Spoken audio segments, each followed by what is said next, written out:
is Alexandra Mitchell, and I learned early in life that some sisters aren't meant to be best friends. Sophia, my older sister by 3 years, made sure I understood that from the moment I could walk.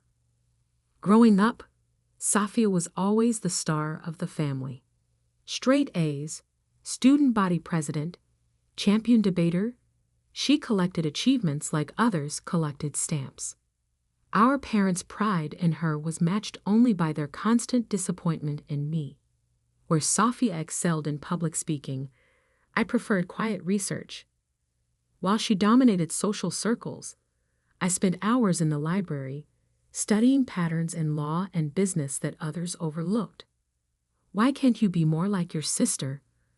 became the soundtrack of my childhood, playing on repeat at every family dinner, every parent-teacher conference, every holiday gathering. But what no one knew, what Sophia never noticed through her veil of superiority, was that I was building something. Something bigger than high school accolades or college acceptance letters. It started during my junior year of high school. While Sophia was celebrating her acceptance to Harvard Law School, I was quietly launching my first legal consulting business from my bedroom. Using online forums and anonymous profiles, I began connecting struggling law firms with the resources they needed to succeed. By the time I graduated high school, I had built a network of over 50 law firms that relied on my research and strategies. Of course, none of them knew they were working with a teenager. "I just don't understand you, Alexandra," my mother sighed at my high school graduation. "Sophia's going to Harvard, and you're taking a gap year to figure things out." What is there to figure out? I didn't tell them that my gap year was actually the first phase of my business expansion plan. I didn't mention that the modest savings account they thought I had was actually approaching 7 figures. And I certainly didn't reveal that 3 of the top law firms in Boston had already hired my consulting company, not knowing they would soon be working with their star student's little sister. Sophia thrived at Harvard, of course. Every holiday break brought new stories of her success, new reasons for our parents to beam with pride. Meanwhile, I built my empire in silence. When my parents pressed me about college, I enrolled in online business courses, letting them believe I was at least trying, while I orchestrated mergers and acquisitions through my growing network of shell companies. By the time Sophie graduated from Harvard Law, I owned controlling interests in 7 major law firms across the East Coast. My company, Mitchell Strategic Solutions, had become the invisible force behind some of the most successful legal practices in the country. But on paper, I was just the quiet daughter who hadn't found her path yet. Everything changed the day Sophia joined Preston and Hayes, one of Boston's most prestigious law firms. She didn't know that 6 months earlier, I had acquired it through a complex series of transactions. She walked into her first day of work, proud and confident, not realizing that her little sister was technically her boss. "You should see my office, Alex," she gloated during a family dinner. "Corner suite, full staff, partner track within 5 years. What are you doing these days? Still with that little consulting business?" I smiled and took a sip of wine. Something like that. The truth was, I was in the middle of the biggest acquisition of my career. Preston and Hayes was just the beginning. I was positioning myself to take over Blackwood International, the largest law firm conglomerate on the East Coast. The deal would make me one of the most powerful figures in the legal world, all before my 25th birthday. But Sophia couldn't help herself. She had to maintain her position as the family success story. That's why, when I met James Walker at a charity gala, she tried to stake her claim. "He's from one of Boston's oldest families," she told our mother, loud enough for me to hear. "And he's looking for someone successful, accomplished. Not really your scene, Alex." What Sophia didn't know was that James had met me 3 months earlier in my role as the CEO of Mitchell Strategic Solutions. He had been representing Blackwood International in the acquisition negotiations, not realizing that the powerful, elusive CEO he was dealing with was the same woman he was falling in love with. When James proposed 6 months later, Sophia was livid. She had been dropping hints about her own interest in him, only to watch her underachieving sister snag one of Boston's most eligible bachelors.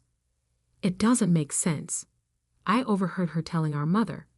"She's nobody in this city. She barely has a real job. Something's not right about this." The wedding planning became her obsession. She insisted on being my maid of honor, not out of sisterly love, but because it gave her access to every detail, every guest list, every moment she could use to dig into my life. What she discovered must have shocked her: the inconsistencies in my story, the mysterious meetings, the connections that someone with a little consulting business shouldn't have. She spent months gathering evidence, planning her moment of triumph. She chose our wedding day to spring her trap, not realizing she was walking into one of her own. The ceremony was perfect. Boston's historic Trinity Church filled with the city's elite, judges, lawyers, business leaders. Many of them were there for James, the respected attorney from an old Boston family. None of them knew that the bride owned most of their law firms. But as the minister asked if anyone objected to the union, Sophia rose from her seat beside me, a wicked smile playing on her lips. Little did she know, I had been waiting for this moment. After all, some sisters aren't meant to be best friends. They're meant to be lessons in humility. If anyone knows any reason why these two should not be joined in matrimony, speak now or forever hold your peace. Those traditional words hung in the air of Trinity Church for just a moment before Sophia stood up, her blue maid of honor dress rustling as she stepped forward. The smirk on her face told me she had been waiting for this moment. "Actually," she announced, her voice carrying through the stunned silence, "I have something to say." Our mother gasped. James squeezed my hand, but I remained calm. After all, I had prepared for this possibility. "Before we continue this farce," Sophia declared, pulling out a folder from behind her bouquet, "everyone here deserves to know the truth about Alexander Mitchell." She opened the folder with dramatic flair. "My sister has been lying to all of you. She's not the simple business consultant she claims to be. She's been operating under false pretenses, infiltrating law firms, manipulating her way into business deals." Murmurs rippled through the church. In the front row, our father's face had turned red with embarrassment. Our mother looked like she might faint. "I have proof," Sophia continued, clearly enjoying herself. "Bank records showing suspicious transactions.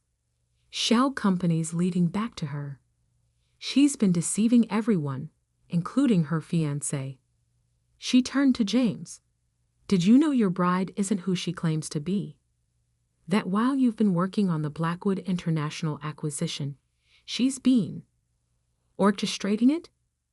I finished for her, my voice calm. Sophia faltered for a moment, but pressed on. "She's not qualified to run any of these companies. She never even went to law school." "You're right," I said, standing up in my wedding dress. "I never went to law school." I pulled out my phone and opened an email. I was too busy building an empire. With one tap, I sent the email I had prepared. Throughout the church, phones began buzzing as Boston's legal elite received the notification. "Ladies and gentlemen," I announced, "as of this moment, Mitchell Strategic Solutions has completed its acquisition of Blackwood International. This merger makes us the largest legal services corporation in New England." Sophia's face had gone pale. What are you talking about? I smiled. You're right about one thing, Safia. I'm not a lawyer. I own the law firms, including Preston and Hayes, where you've been working for the past year. The folder slipped from her hands, papers scattering across the church floor. That's impossible. You're lying. Am I? I turned to the assembled guests. Judge Harrison, would you like to confirm who owns controlling interest in your firm? Or perhaps Mr. Blackwood himself would care to explain who he's been negotiating with for the past 6 months. William Blackwood stood up from his pew. Everything she says is true. Alexandra Mitchell is the CEO of Mitchell Strategic Solutions. She's been the driving force behind the most significant legal industry consolidation in Boston's history. Sophia staggered backward. But you're my little sister. The underachiever. The disappointment. The disappointment who now owns the company where you work. I corrected her. Speaking of which, we should discuss your recent performance reviews. They're not very impressive. Our mother had found her voice. Alexandra, why didn't you tell us? Would you have believed me? I asked. You were too busy comparing me to Safia's Harvard degree to notice I was building something bigger than any law school could teach. I turned back to my sister. By the way, since you're so interested in exposing secrets, should we discuss what really happened with the Anderson case last month? The one where you claimed full credit for the settlement.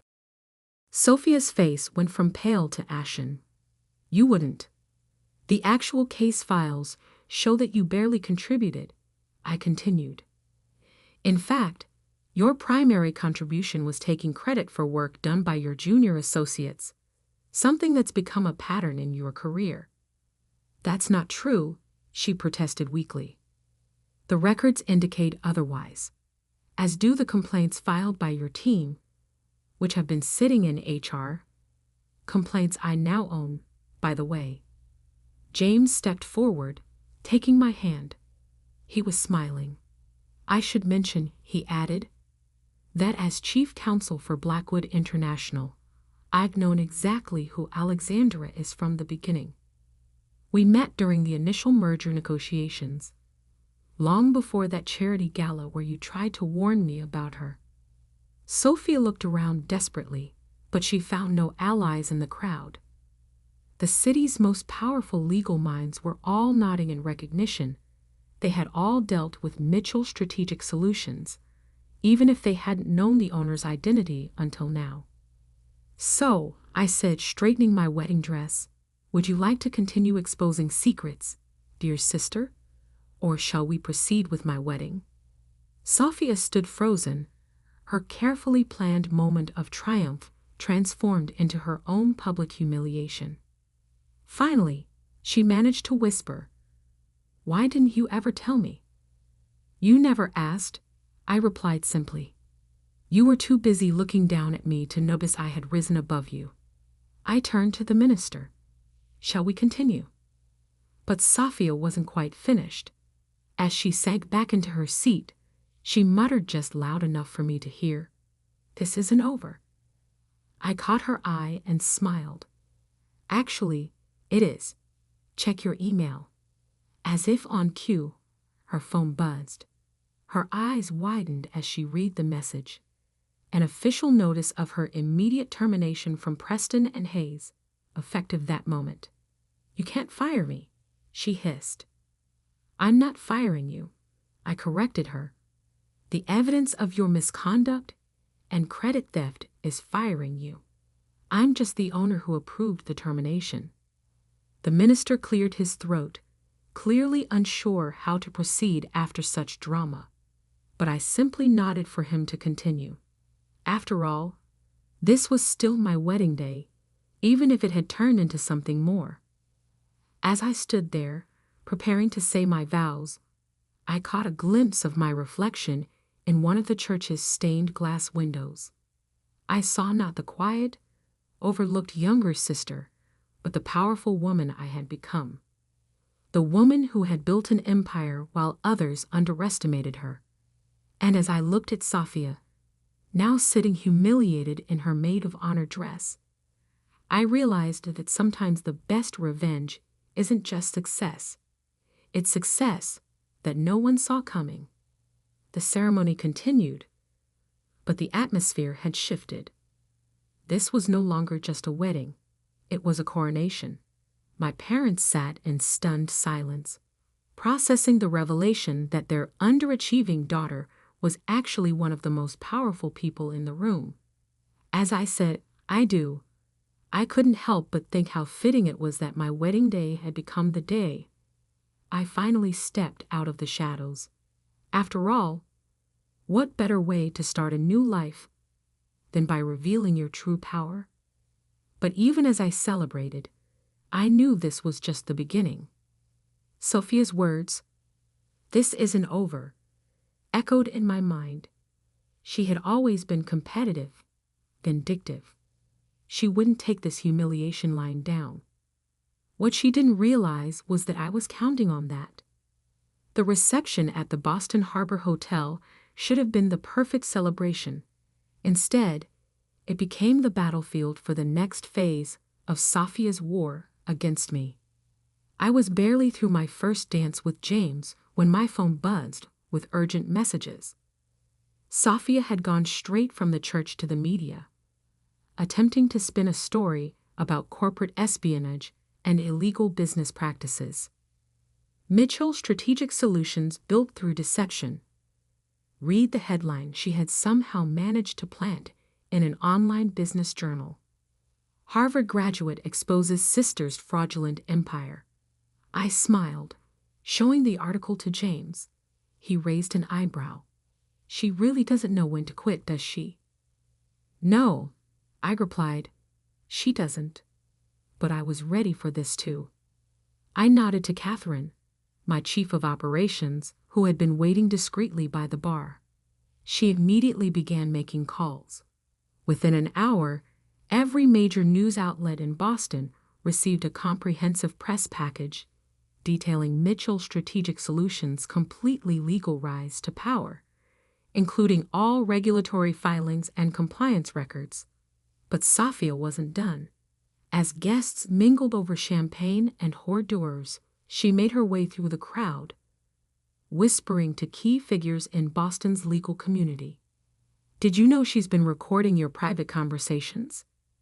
I overheard her telling Judge Harrison. Every law firm she acquired, she gathered dirt on the partners first. What she didn't realize was that each person she approached had already received a message from me, warning them about her desperate attempts to salvage her reputation. The breaking point came when she approached William Blackwood himself. "Mr. Blackwood," she said, her voice carrying just enough to draw attention, "I have evidence that my sister blackmailed you into this merger. She threatened to expose your offshore accounts." The room fell silent. Blackwood looked at her for a long moment, then laughed. "Miss Mitchell, or should I say, former Attorney Mitchell, your sister never blackmailed me. In fact, she was the one who helped me legitimize those accounts last year, saving my company millions in potential fines. That's why I agreed to the merger." Sofia's face turned red. But the documents I found were decoys," I interrupted, walking over. "I knew you were searching my office at Preston and Hayes. Every secret document you discovered was placed there specifically for you to find." "That's impossible," she stammered. "The banking records, the shell companies, all legal, all traceable, all part of legitimate business operations," I explained calmly. "Did you really think I wouldn't protect myself against exactly this kind of attack?" Our parents, who had been watching this exchange with increasing discomfort, finally approached. "Sofia," our father said, his voice heavy with disappointment. "Enough." But she wasn't finished. She pulled out her phone, hands shaking. "I still have proof. Recordings of your meetings, documents I copied. Actually, James interjected, you don't. As chief counsel of Blackwood International, I should inform you that removing confidential documents from Preston and Hayes constitutes a serious breach of contract, not to mention a violation of the Bar Association's ethics code. Sophia's face went pale. You wouldn't dare report me to the bar. I don't have to, I said softly. Your own actions today, attempting to disrupt a legal merger with false allegations, stealing confidential documents, trying to manipulate the media, those actions require me to report you. As the owner of Preston and Hayes, I have a legal obligation to do so. You're bluffing, she whispered, but her voice trembled. I pulled out my own phone and showed her the screen. A formal complaint to the Massachusetts Bar Association, ready to be filed. Last chance, Sophia. Walk away now. Leave Boston. Take the severance package I'm still willing to offer and start fresh somewhere else. You're destroying my career, she protested. No, our mother suddenly spoke up. You did that yourself. All these years, you were so busy proving you were better than Alexandra that you never noticed she had actually become better than you. Sophia looked around the room, finally seeing the truth. The powerful people she had tried to turn against me were all nodding in agreement. Her attempted power play had backfired completely. Fine, she spat. You win. You've always been playing a longer game than me, haven't you? The difference is, I was playing to win, I replied. You were just playing to make me lose. She turned and walked out of the reception, her blue dress disappearing into the Boston night. As the door closed behind her, I felt a strange mix of triumph and sadness. Are you okay? James asked softly. I squeezed his hand. I am. It needed to end this way. Our parents approached, looking shell-shocked but proud. We had no idea, my father said. All these years. You saw what you expected to see, I replied. Sophia was the star. I was the disappointment. It made it easier to build something extraordinary while everyone was looking the other way. The rest of the reception passed in a blur of congratulations and celebrations. But now people were celebrating more than just my marriage. They were celebrating the emergence of a new power in Boston's legal world. Later that night, as James and I prepared to leave for our honeymoon, I received one final email from Sophia. You've won, she wrote. I'm moving to Chicago. But remember this, you taught me that appearances can be deceiving. One day, when you least expect it, I'll have built something of my own, and then we'll see who the real winner is. I showed the email to James. He looked concerned, but I just smiled. Let her try, I said. Building something real takes more than ambition and revenge. It takes patience, strategy, and the wisdom to know that true success isn't about beating others. It's about becoming the best version of yourself. 10 years later, I stood in my office at the top of the Mitchell Blackwood Tower, looking out over Boston's skyline. The empire I had built had grown beyond even my expectations. Sophia had tried to start several ventures in Chicago, but each had failed because she was still focused on competing with me, rather than creating something meaningful. Our parents had finally learned to see me for who I was, not who they had assumed I would be. And James had become not just my husband, but my true partner, in business and in life. On my desk sat a framed photo from our wedding, the moment right after I revealed the truth about Mitchell Strategic Solutions. In it, I'm standing tall in my wedding dress, power and confidence radiating from my posture. Sophia is in the background, her face a mask of shocked realization. It serves as a reminder that sometimes the quietest person in the room is the one you should watch most carefully.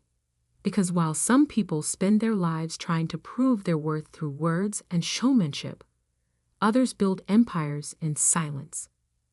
My phone buzzed. Another major law firm was ready to join our network. As I prepared for the meeting, I thought about how far I'd come from that overlooked younger sister. Sometimes the best revenge isn't just success. It's success so complete that it transcends revenge altogether. And sometimes the greatest triumph isn't in proving others wrong, but in proving yourself right. The empire I built wasn't just about showing up my sister or proving my worth to my parents.